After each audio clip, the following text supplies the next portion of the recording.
xiyonat javobsiz qolmaydi. Shuni bilib qo'yinglar yigitlar. Kim o'zini xotiniga xiyonat qilayotgan bo'lsa, bilingki sizning xotiningiz bilan ham kimdir o'ynashadi. Xotiningizga xiyonat qilayotgan paytida o'zingizni xotiningiz ko'z oldingizga kelsin. Xotiningizga xiyonat qilayotgan paytida singlingiz ko'z oldingizga kelsin.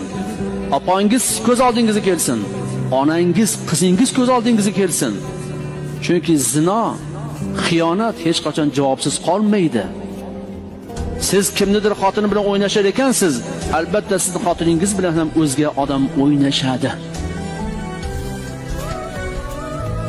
Siz birovga shahvat bilan tikilib qarar ekansiz, sizning xotiningizga ham kimdir tikilib qaraydi.